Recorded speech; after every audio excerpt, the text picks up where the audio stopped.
fuel, give me fire, give me that which I desire.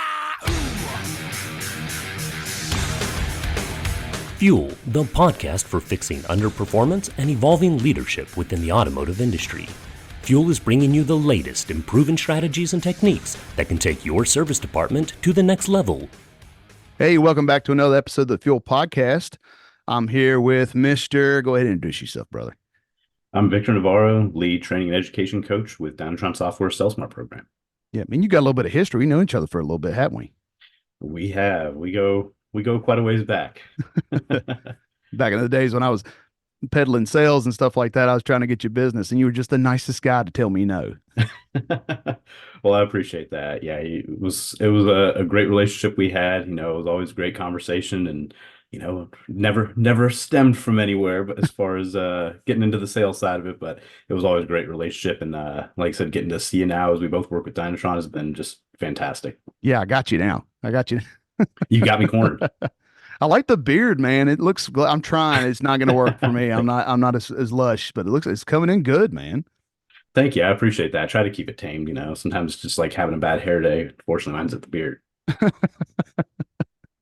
So, one thing's in your role and things of that nature is you really work close with advisors, and with our SalesSmart program and things of that nature. But, with this podcast, I think it's more of a bigger question or a bigger conversation is just how things have started to evolve and change for advisors with technology in the industry and in the overall, just the day to day with advisors. So let's take a step back, let's do a real quick, bio on you. How, kind of where you were and then how you kind of got to where you're at now. But let's go ahead and just jump into that. What do you got for me? Yeah, so I've been in the industry for about 20 years now. Started as a detailer at a BMW body shop. From that point, went to tech school for just mechanics, learned a lot of different aspects from diagnostic to just overall repairs. Got out of it looking for a job. And when I was kind of looking to see how I changed into things, I got a role as an internal service advisor. Started doing just the new and used car side of things, writing those up, and then had the opportunity to fill in for main shop writing. Went through, did main shop service advising, spent most of my career with Nissan and Infiniti. And through that process, went from normal service advising, was a warranty administrator for a while, was a service manager, and then service director over the department itself there. And then, like I said, after that was about 15 years worth of time, I decided to just kind of step out and look to see how I could kind of give back to the industry. And the coaching side of it was something that I always loved about my role as a manager and director, of being able to pour into people and just seeing those aha moments click. So the Dynatron role came open, and it seemed like a very natural fit for me. Yeah, the hat rack is full from what I'm hearing. Plenty of hats there, man. The hat rack is full, yes. That's perfect. So, and I mean, kind of in working from that internal side and then kind of rolling over to the customer pay side, let's just walk through some experiences that you had as a service writer. What were some of the things that you were able to pick up pretty quickly, but then what were the biggest struggles you saw as well? Early on, the biggest struggle was kind of learning some of the technology, starting to get in the habit of trying to figure out how to write the repair orders themselves. That was a bigger struggle. Once I had that down, the customer service side of it kind of for me came fairly easy. However, over the evolution of these last 20 years, there has definitely been a significant change in the expectation of clients. And now where you used to have a very different mentality from clients, where some of them weren't as looking for that luxury experience when they didn't buy luxury cars. Well, that's kind of been taken away a little bit because of price values. Price points have all gone up on cars. Now everybody's kind of in that luxury mindset. So now what I see is a lot of advisors start to struggle with that customer experience side of it a little bit more, because they just weren't used to it. If they've been in the same dealership for a long time, they maybe haven't evolved with the clients in the same way. So, as I've kind of grown through my career, that was something that I was very hyper aware of, that as, I was hiring new advisors, they had to kind of embrace that side of it's about the customer mentality. It's not just about the car kind of thing. And so that was definitely something that I see has been a big transition. Now, the technology was a lot simpler when I first started writing. Now, between all of the text messaging platforms, the video multi-points, the different pictures, all of the different software that's been coming into the stores, it's a lot for a new advisor to take on. And so, getting a training process in place for your advisors to just be able to write up a repair order is significantly harder than what it used to be. So now not only do you have to have customer service training, you also have to have all these different little softwares that they have to be efficient at, all the extended warranty platforms. So there's a lot on an advisor's plate that, frankly, in those first month, 2 months of them even writing a ticket, there's a lot of stress for them to even just understand what they're doing. Yeah, and I think, I mean, you bring up a great point, and we've talked about this a couple times on previous podcasts I've had, but one of the things that we always get into when we talk about value, when we talk about it, advisors and stuff, is having the realization that for some people this is either the biggest or the second biggest investment that they've made in their lives. So Absolutely. that's something to carry with it. It doesn't matter what the make, model, or vehicle is. I mean, that to that person, that's that luxury vehicle. That's their vehicle that they can maintain. So having that mindset going into it, and then again, it's advising. We're advising the customer and that kind of stuff. So, how hard was it Absolutely. to see or to train advisors from your standpoint as a manager and now in the role that you're in now, but to kind of get that concept of, look, we're not here just to push, push, push. It's an advising mentality for their investment of their vehicle. So how do you think you kind of approach Absolutely. that with somebody? So I think there's kind of 2 points to that is, as a manager training, it's a very hard role to balance because as a manager leading a department, you have so much more on your plate than just training an advisor, just training a technician on proper aspects of a multi-point. There's a lot that goes on that side of it. So you do feel a lot of overwhelmed kind of factors coming at you when you're looking at the training side of it. So having somebody that can be dedicated to looking at training for you is big. There's a lot of big groups out there that have corporate trainers, and that's all that they worry about is coming in to train your people up there because they realize that managers alone a lot of times aren't able to do it. They need somebody to kind of share in that responsibility. Now, when we look at how that's kind of evolved into how do you get somebody to understand that it's about the customer side of it, it's a big investment. There's a lot of accountability that has to be done with, you hear it a lot, the cliche of inspect what you expect, Mm. but truly you have to, if you have the ability to stand by your advisors, to listen to how they're speaking to your customers, listen to the phone calls, look at their communications through text message. All of these things are so relevant because, I mean, you've got not just what they're saying, but how they're saying it, what style of communication they're using to say it.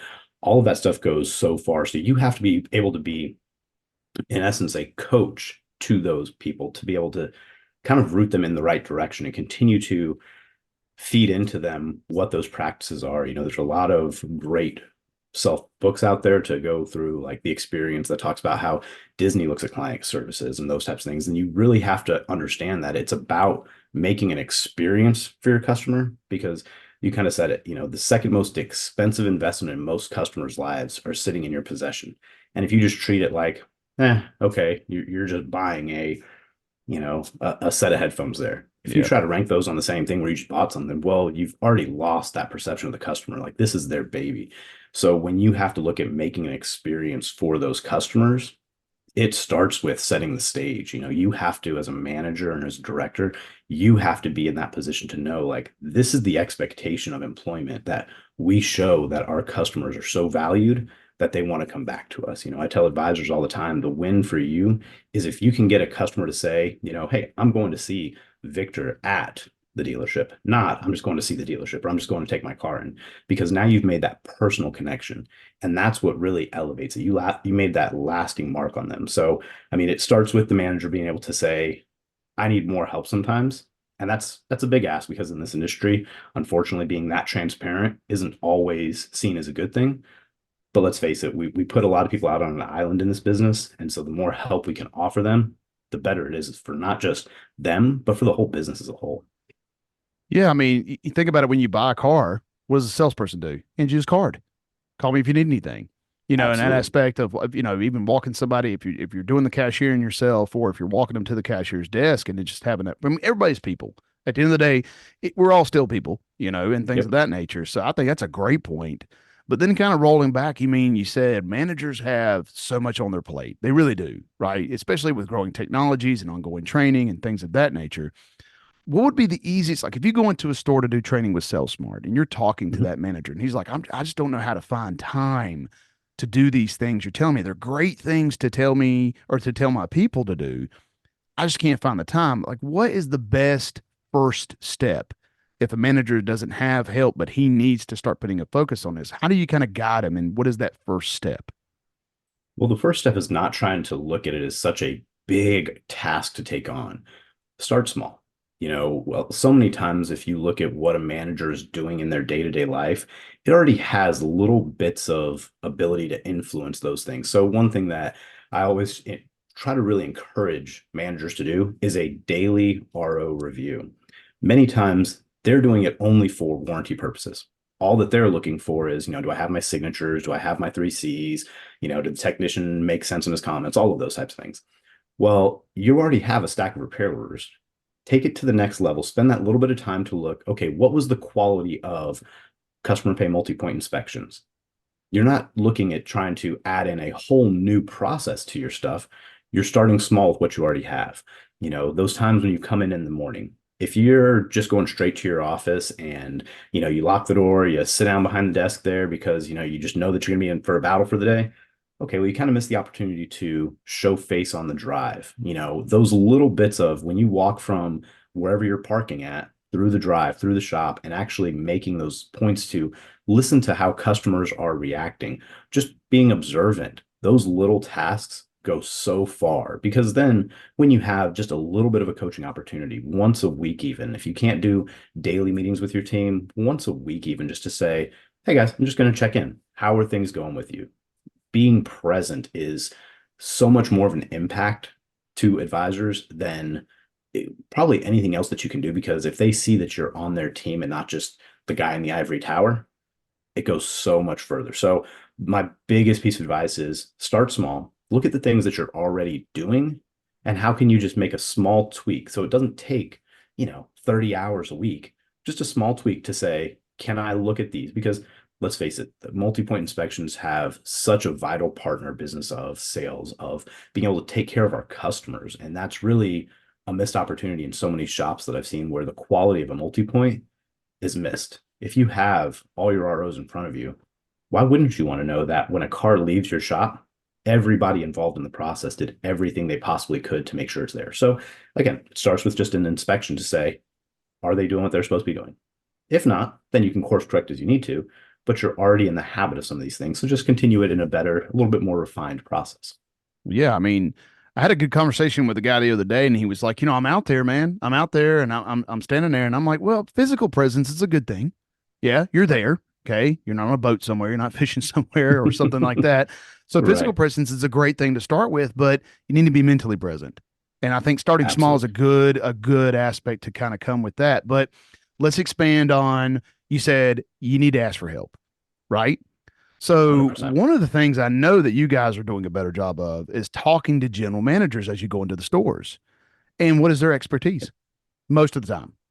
Most of the time, it's on the variable side. You don't It's have on a the lot of variable fixed side. experience. That's right. So it's on Yep. the variable side. So having the GM come out there, be physically present and mentally present, and then being able to give his feedback, or do you say that's important, or do you say it's something you could have? I say it's a very important part of it because, so many times you do see it where the general manager might just walk through to say hi at the highest level, but they, like you said, it's one thing to just be there. It's another thing to physically be present. If that general manager is on the lane, getting to kind of, so to speak, be shoulder to shoulder with the team to see what struggles there are. I mean, when you're trying to make that call to say, maybe we need to look at a BDC, or maybe we need to look at marketing because we're slow. If you're not seeing it with your own eyes, sometimes you don't really get the full effect of what that means to your team. When you see that everybody is on the lane at the same time helping customers, the phones are ringing off the hook. Well, it's one thing to say, oh, the phones are always ringing. And the couple of times that you might walk through the drive that, oh, well, everybody's sitting around on their phone, this, that, or the other. Well, if you spend a little bit more time, and again, it doesn't have to be an all-day event, but if you're there 15, 30 minutes at a snapshot of the busy times to see how things are functioning when they really are full force, everybody's going what they're supposed to be doing, that tells you a lot. And you really get to understand with your management team underneath you as a general manager to say, okay, how can I help you support that? Because I've yet to walk into a store or experience a general manager who just wants to say, all right, my service manager's out on an island by himself. I hope hope he figures it out on his Yeah, own. just figure it out. No, right. They want to help, but sometimes they just don't know. They're entrusting that their service manager, their fixed operations director, service directors are able to have all the ideas to come up with it, but sometimes they need a sounding board. And you know what? A general manager has a lot of experience to see how things have worked on the sales side of it. And let's face it, there's a lot of similarities between fixed and variables that we don't always discuss, but they kind of go hand in hand in a lot of those aspects. And so there's some things that have worked in like a finance menu presentation that maybe the general manager could offer some assistance on the sale or on the service side of it and make things change for the better. So being present is an almost must in every service department for a general manager. Yeah, I had a great comment by GM one time when we were talking about it and him talking about his presence on the lane. He says, I don't want to see a fire drill. I want to see a very nice choreographed ballet of flow and everything of that nature. So I thought it was a good way I of like putting it in that. perspective. I mean, because sometimes it feels like a fire drill when we're out there and, the salesman's coming back and the tech's coming up and the customer's here and the phone's ringing and I got to go here and things of that nature. So I think it's imperative to be able to put some structure behind it. And I think Absolutely. going a step further, as far as general managers, I mean, the aspect for a general manager in that essence would be the ability to just close your eyes. And when you start talking about a sales process, when you start talking about that in mentality, it doesn't matter if a salesperson or a service writer standing in front of you, it's relatable. So if you take Absolutely. somebody who's a GSM, right? Because we hear that sometimes. I'm not a fixed guy. I'm just GSM, that kind of Mhm. stuff. If you were going to walk them through how they can start relating, right, like the mentality of, yeah, I know you're general sales manager and I know you're not really on the fixed top side and we're going to get you trained up on that. But how do you kind of walk them into bringing that variable mindset into the service lane? How do you walk them through that? So it's funny that you asked that. There's so many dealerships that I've been on site and I've been in their training rooms and I see, in the training room, it's almost always geared towards your salesman. There's very few times that it's geared towards your service salespeople. And so what ends up happening is we walk in and I see on the board the 8 steps for every customer interaction on the sales side of it. And it always starts with the greeting. Hey, nobody goes on our lot. They're not greeted for it. It's no different than somebody pulling up on a service drive. Here it Exactly. is. We talk about, okay, well, we're going to do a needs assessment. Well, guess what? When a customer comes in, what are we doing? We're checking their history. We're looking at what they're here for. We're doing a needs assessment on the service side as well. Maybe different questions that we're asking. We're not finding out, is it a family of 4? Okay, so you getting a two-seater coupe isn't the best idea. But in reality, we have the same step there. We start looking at every process that you go through. We talk about doing a walk around to the customer for a trade appraisal on the sales side of it. Well, guess what? We're not necessarily doing a trade appraisal on the other side of it, but when you do a trade appraisal, you're asking, you're talking, you're discussing different things as you go around. You start to build rapport with the customer. So we talk about when we're on the service drive there, as you're walking around it, it's not just for you. Are you going to find damage? Yes. But if the only reason that we're doing a walk around is to find damage on the service side, man, we're missing the mark. There's so much opportunity to get to know the customer in their comfort zone. Because let's face it, once we pull them into the dealership, they're out of their comfort zone. They're in our space now. We're comfortable, but now they're on that edge. So as you go down the list of, I mean, it doesn't really matter what process it is, you're talking about all of the different aspects of what works in sales is what's working in service as well. You go through and you discuss the different terms of financing, how you can meet the needs for monthly payment, whatever the case is, whatever the budget is going to be. Well, on the service side, there's several times where you may see a several $1,000 estimate. But what do you have to do? You have to find ways to find a budget. You have to find ways. Maybe you do have financing options. Maybe you don't, but you're going to prioritize. Well, what needs to be done first, second, or third? So there's a lot of similarities when you walk through that whole process, even down to the very end of follow up. On the sales side of it, you're trying to make those follow up calls after you've made the sale, check in with them. Hey, you understand everything? I know you've had a couple of weeks with the car, a couple of days with the car. How's everything working? Get the garage door set up. Well, on the service side, we should be doing the exact same thing. Hey, just, everything's back to you. I know we had the service taken care of. Maybe it was a brake fluid exchange. Maybe it was a coolant service. Just want to make sure car's still running great. Everything you expected, outstanding. Anything that you need from me, any questions that you have, it's that final touch. Because if we're missing any of these steps along the way from greeting to follow up, we're kind of losing out. So It's sometimes we treat them as two very different things, sales and service. Yes. But really, all that's different is the product that we're discussing. We're still having to sell something across the way, but let's face it, when we're selling on the service side of it, we're looking at people that are coming in for hoping that this investment that they've already made is going to last because of what they've done. So we have to make sure that it's a trusting and a very understanding relationship from the client to the service advisor. On the sales side of it, you've got this excitement of somebody coming in looking to purchase the vehicle. Mm-hmm. Okay, well, in either case, again, all we're doing is talking different products, but we're trying to meet the need of it. One's excited because they're looking at something new and shiny.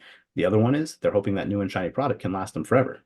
So we're just trying to meet them at the same level there, if that makes sense. Absolutely. And I struggled. I had some struggling moments as a service writer. You get in those lulls, you're beat up a little bit, you're wore out, you're just trying to get to the day in some aspect of it. And then another person comes on the drive, and then another person comes on the drive, and you're like, here's another one, and that kind of stuff. And so Absolutely. I kind of struggled with it. And I really leaned on my dad. He's, been in the business since I was born and that kind of stuff. And so his aspect is you got to change your mentality. You got to change it. And I thought something that was really cool he brought to me was when they come in that lane, they're there to see you. They're there to see you. They came to see you to take care of their vehicle. They come to see you. Yep. And so it's kind of trying to change my perception. Again, like you said, we're people too, and things of Yep. that. And so I think, once you have kind of the manager involved in doing his steps, when you have the general manager involved, kind of giving that support in the steps, now we go to the advisor. Now we're to the advisor. So in your experiences, you're working with these advisors one on one while you're talking to them about their processes, the importance of MPI, and all this other stuff. How do you start to work with an advisor, right? And taking them down that path of being maybe consistent in a process or things of that nature. But when you start to get one on one, we've got our support. I've got your manager and your GM involved. How do you start to work with an advisor? Well, the first thing is finding out, what's important for them. Like, let's face it, the service advisor role is one of the most stressful roles in the entire dealership. And so you have to find out why are they here to begin with? You have to find out what's important to them. And a lot of times what it breaks down to is, they enjoy talking with people. They enjoy the interaction that they get with people, and they feel like they get to be that confidant of the customer coming in. The struggle that they end up facing that I've run into a lot is that they feel that by bringing up service to clients, that they're somehow not doing right by the customer. And it's really, I think, a poor communication in what we've done as an industry to say, oh, we have to upsell every client. We have to, hit them over the head. Like that's kind of the perspective that a lot of younger advisors have coming into this business is like, well, I'm expected to, just sell them everything, whether they need it or not. And truly, that's not the case. If that's what your kind of role is expecting is like, oh, we just need to sell them everything regardless if they need it, we're really missing the mark on customer service. That should never be the case. We're here to take care of their needs. Like you said, the customer's coming in to see me. I want that relationship to last for as long as I'm in here. I'm not going to build a relationship by taking advantage of customers there. It all starts with being able to say, this is what the vehicle is needing. We only are trying to advise them what they need. And so if we can get the advisors to understand that by making sure that the customer leaves knowing every bit of the health of their vehicle, whether or not they do it is entirely in the hands of the customer. We're not spending their money for them. We're not stroking the check there. We just have to communicate the importance of what it is that it needs, the reasons why or what could happen if they don't do it, the reasons why it's important for longevity of the vehicle. We want to make sure that they're understanding. If you tell me as a customer, if you tell me that I'm planning to keep this car for 200,000 miles, well, then I need to put a game plan in place for you to get there. I relate it to service advising no different than if you were like a financial planner and you were to say, hey, you know what? I'm looking to retire at the age of 55. Well, I'm not just going to say, okay, well, give me money. I'm going to see what happens. No, I'm going to very specifically structure a plan to say, in order to reach that goal, you need to do X, X, and X at this point. These are the milestones that we're going to hit. Well, the relationship with a service advisor to a customer is no different. You're coming in with your vehicle, telling me you want to get X amount of miles out of it or X many years out of it.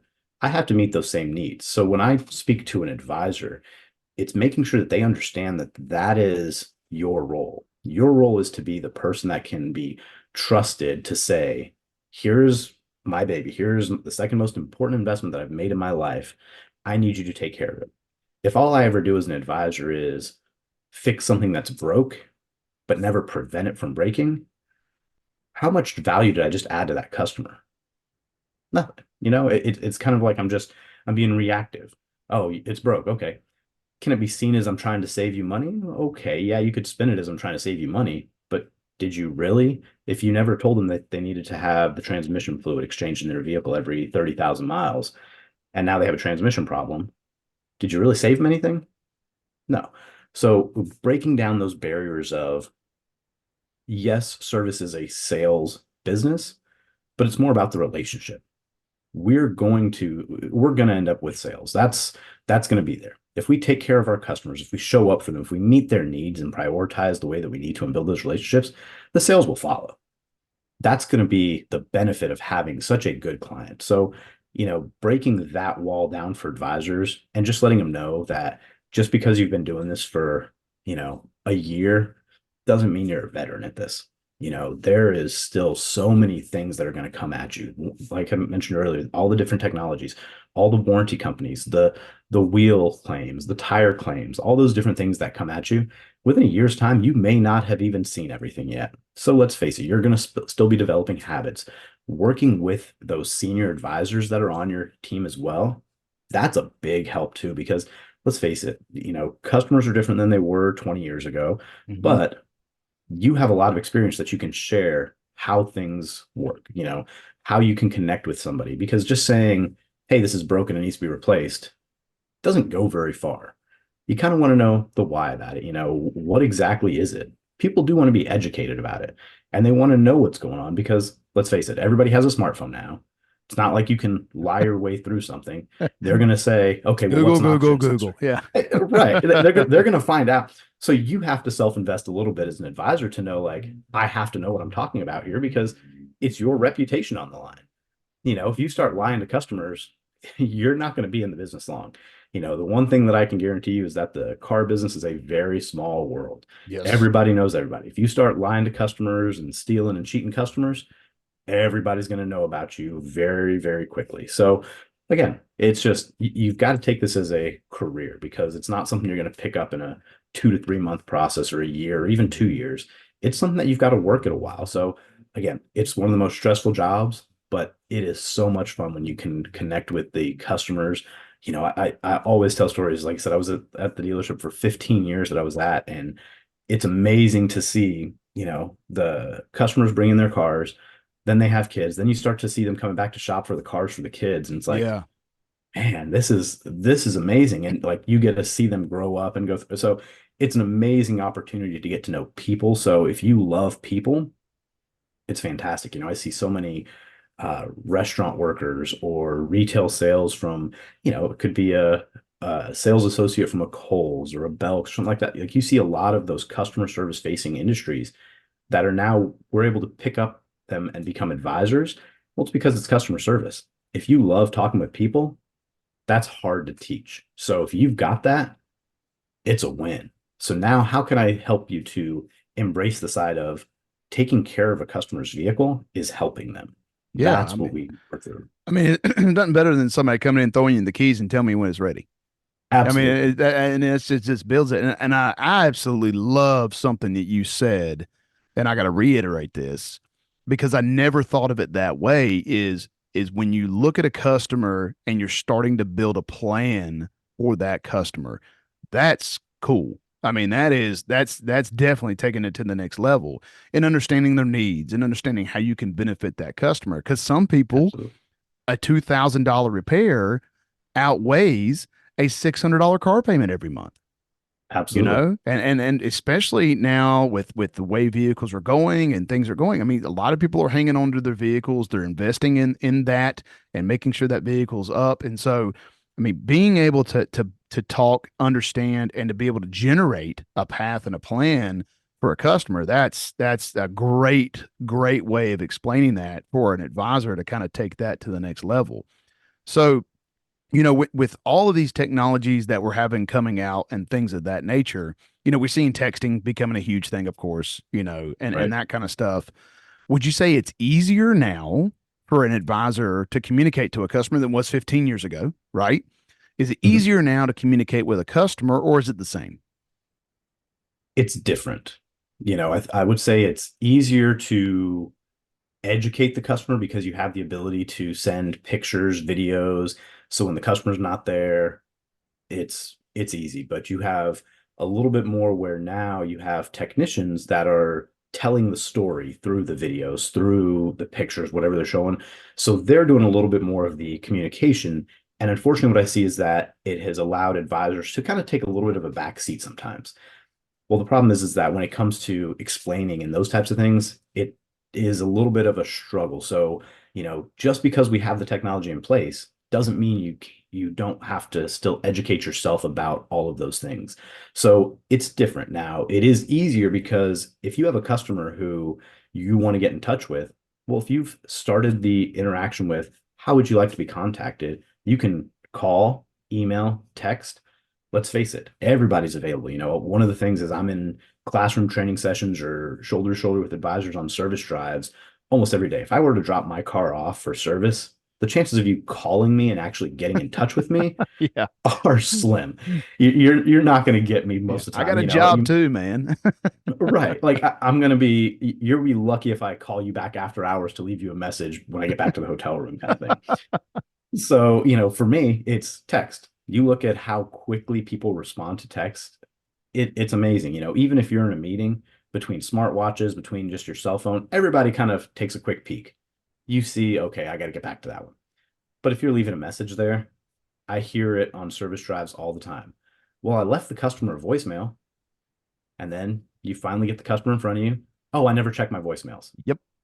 on almost a daily basis. So that just tells me, well, why didn't we ask them what's the best form of communication for you? Like you said, we have platforms that exist only to communicate to customers. Why aren't we utilizing it? Mm. If you aren't texting your customers and that's the way that they prefer to be communicated to, then why would we ever put the blame on the customer for not getting back to us when we've had a repair on hold for 2 hours, 3 hours, and the technicians stand at your desk? Have you heard anything back from the customer yet? Have you heard anything? Well, no, I left a message. Well, maybe that's not the best way to communicate with them. So it's different. It, Yeah. it is easier because there's a lot more avenues to communicate, but it's different because we have to take a different approach to it. We have to be able to encompass the side of how that customer wants to be done. Because what's convenient for us isn't always convenient for the customer. And let's face it, we're here for the customer. But the other side of it Yep. is once you start embracing text messaging to your customers, if that's a good way to communicate to them, all the time that you spend on hold with an extended warranty company, well, guess what? You can update 30 customers pretty quick when you're texting them, when you're just sitting there on hold doing nothing else. So like I said, it's just so easier to communicate, yes, but the advisor has to take charge to actually utilize those tools as well. Yeah. Then some extended warranty company updates some music or something for us, man. Or play something in the Right. background a little bit. I remember sitting on the phone for hours. It felt like, 5 minutes is like an hour. And so, Oh, it and is. then we got stuff we That got to elevator do. music So, sounds. you know, so let's fast forward here. All right. You've got a seasoned service advisor. Okay, this guy's been doing it. He's pretty proficient in what he does and how he does it. So one of the things that I found myself doing when I got pretty seasoned at doing it, how do you handle somebody who kind of starts to go out of their lane? How do you kind of refocus them? We got some people who are able to pull codes on lanes and stuff like, that's a wheel speed sensor you're gonna probably need. So how do we train advisors that even though they may have the knowledge, right? That's not your job. Let's stay in your lane, right? Let's stay in your lane. So when you're dealing with that, and as you kind of roll into that, how do we kind of hey, we're not diagnosing on the lane, but I got it right here. I know it. No, no, no. We're not diagnosing on the lane. We're advising, but we're not diagnosing. We have people that are professionals at that. Have you run into that, or how do you kind of train to that if you're kind of trying to just get them back, not really just hit them over the head, but just kind of redirect them back in their lane? I do run into Is it, that and I something you do run see into? it. It is. I do see it fairly regularly, and I relate it very much to Similar, like if you were to go to an auto parts store and they've got the free code pull, and all they're doing is pulling a code and saying, "Oh, well, this is what you need." The problem is our Yeah. vehicles are so advanced now that just because the code says bank one lean, and you've seen, maybe a dozen cars come in with the same quote unquote same repair for it, doesn't necessarily mean that there's not going to be an underlying issue, between water causing corrosion, between even just a bent pin on a harness or something that's causing higher or lower resistance than expected. There's so much more that goes into it that you almost can't be certain when you pull a code to say, oh, this is what it is. So it's not, again, like you said, it's not beating them over the head to say, nope, stay in your lane. You're not allowed to plug anything in, because let's face it, you look at, anything that's on the Mopar side of it there with Y Advisor, you're getting a code printout every time. Whether you're searching for it or not, you're Yep. getting it. You've got so many Yep. of these different, e-advisor, all the different potting tools that are out there, Savvy, that they're doing all of this stuff to pull data, which is great, but that's really just needs to be just a conversation. Hey, here are some of the items that we're looking at here. I've got to have an experienced technician look at these things. It's going to look at da da da da, go through your diagnostic conversation with them, all of those things, but you have to let the technicians do their role, because the one time that you miss guess what it is on the lane there, you're hurting your relationship with that customer. So it's not a You've already I put it wouldn't out there. trust you. Yeah, you have. And so they're holding you to it. You're thinking, okay, it's going to be a $300 repair. Okay, well, lo and behold, it ends up being a wiring harness. That's not a $300 repair in anybody's world anymore. So you've got to be able to, and yes, stay in your lane is kind of the best thing, because you want the people who are getting paid to do the diagnosis to diagnose the vehicles. And truly, it's just because there's so many variables that happen with all this new technology and all the sensitivity of the new sensors, that you have to kind of let them go through the proper channels to make sure it's there. Yeah, I mean, again, it's perfectly put, and it's not like being rude, in a sense No, of saying you can't do it, but it's being knowledgeable of like, this is my job, this is what I'm going to do. Let me verify it first before I talk to you about it and put it out there. absolutely. Yep, that's all it is. Like you said, we can talk about it. You can talk about it at a high level of there's some possibilities, but unfortunately, there's no way to know until somebody verifies what's going on. Yeah, Like I it's said, like it's just here's a you've certain got to code. stay Let me with check your gas cap real quick. it. Right. It's Exactly. crazy how many times I've seen that come through, and it was like it's just the gas cap that's throwing this code off, and especially now with vehicles and how they communicate with each other, and one little fault can put you in limp mode, Oh, and then you just absolutely. and it's I was talking to a guy the other day, and he said I never thought I'd have to treat my car like a computer and just shut it off and let it restart at that Yeah. aspect of it. So it's Oh, impressive on how it's come. I've had that conversation so many times, because when you look at all of the new infotainment centers in vehicles, Yeah. and you'll see concerns of them rebooting at random times. It may only happen once or twice here or there, but you see a lot of different ones. And you have to almost have that conversation with customers of, when was the last time you had to reboot your cell phone because it didn't work right? Or when was the last time you had to restart your computer because, a window just wouldn't close properly there, or you had a glitch in this? And it's like, you have to realize the amount of computer modules that are inside a vehicle are absolutely insane nowadays. Yes. And then on top of that, the amount of speed at which you expect them to communicate, from not just, okay, it's been running for 30 minutes, but the amount of times that you foot on the brake, hit the button, and you're immediately going over to hit something on the radio. Like, you've expected this all to happen in a matter of zero point 0.2 seconds as you've just hit that button. And let's face it, we're expecting a lot out of these vehicles. We expect them to work perfectly every single time. But the unfortunate side of it is, as technology grows, there's learning curves. So you have to still be sensitive to the customer on that side of it, because they're expecting it to work perfectly, because while their cell phone may have only cost them $1,000 and this car cost them 60, 70, 80, $90,000, they're not seeing it in the same light, even though we might. So you still have to be sensitive to those concerns and be able to deliver that message of, we want to treat it as a priority. And the manufacturers do know it, because usually if there is something where it randomly reboots, it's not a, oh well, nope, that's normal, that's how it's designed to be. No, they understand that there needs to be a tighter tolerance on some of those things. But we on the front line as advisors have to be able to understand like that's a major deal for some of these customers. And so we have to be in the side of it's my priority. I'm going to make sure we get that taken care of and make sure we communicate the importance to them in that same light. That's awesome. That's awesome. Well, so as we kind of like wrap up this episode here, one of the things I love to do, Victor, is every time with my guest, I like to give them the final say, put in whatever they want to put out there as far as, to the customer, to anybody who's listening that is in an industry, that's not in the industry and things of that nature. So to give out there, really focusing on advisor training, like we talked about, getting the GM, giving the service manager a path, getting them involved in the process, making it relatable, then getting to the advisor, giving them the understanding that, this is a person to person type relationship, regardless of if it's just text messaging and people don't even look up from their phone Right. from time to time.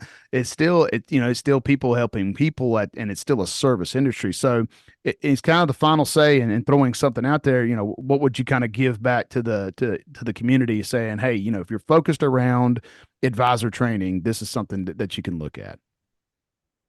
I would say if you're focused around advisor training, it starts with admitting that there is areas to improve. If you've been in this for 30 plus years, or if you've just been in it for 2 months, there's areas to improve. Again, my role with Dynatron is part of our Sell Smart program, and we specify just specifically in advisor training. We come alongside to help grow those advisors. And we've seen it from, again, that brand new hire to that seasoned advisor.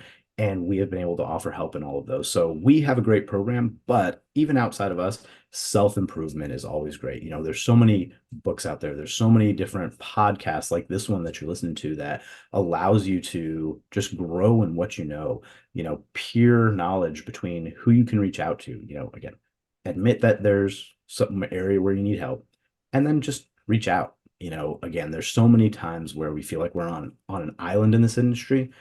Don't hesitate to reach out. Yeah. Truly, the better that we can work together. I mentioned it earlier. It's a small world. Chances are, somebody that's been at a couple of different dealerships, or multiple people at different dealerships. Reach out, see how things are done differently. We get blinders on and we realize, oh, this is the only way that I know how to do service. The industry is massive, but it's a small world. So we have to be able to be willing to accept the fact that we may not know, and we have to reach out. So again, Dynatron has several avenues of coaching with it, from management through advisor. And honestly, we have a great program, but there is just a lot that goes into it. But the first step is truly just admitting that there's some area where there's help that you need help in. And you guys are boots on the ground, right? You're going into the store. We are, yes. So we are in stores. We do a hybrid of in-store, virtual, and then on-demand training online as well. So we are in front of your advisors every single month. And so we get to know them. There's additional reporting that we use through the Dynatron software itself to help coach and train the advisors on. Like I said, we do best practices. We go boots on the ground, shoulder to shoulder, to make sure that the practice is there. We really invest in the wooden method to say, not just are we going to tell you, not just are we going to show you, but we're going to be alongside with you to do it. And we're going to make sure we continue to repeat it until we get it perfected. So yes, it is a very intensive process. And, we involve not just the advisors, we bring the managers into it there, any fixed operations, and then also the general manager, owners, to make sure that they're a part of it, to understand what this looks like to be succeeding. And that's really where it comes from. That's awesome. That's awesome. Well, let's conclude this episode of the podcast today. Victor, man, I really appreciate you coming on. Think you'll come back? Thank you. I think I will. Yeah. You're not too far away from me anyway. So maybe next time we'll have to run out and grab lunch to do it then. Yeah, I'll just drag you somewhere. There you go. Drag you by the beard. There you go. All right, Victor. Thanks again, brother. Thank you for joining another episode of the Fuel Podcast. Always be sure to like, follow, or subscribe to be notified when new episodes are being dropped. And click the link below to review any of the show notes for additional information. Or you can email the Fuel Podcast with the link, as we encourage any feedback or any questions or comments from our listeners. Until next time, I'm your host, Alex Keys, with the Fuel Podcast for fixing underperformance and evolving leadership.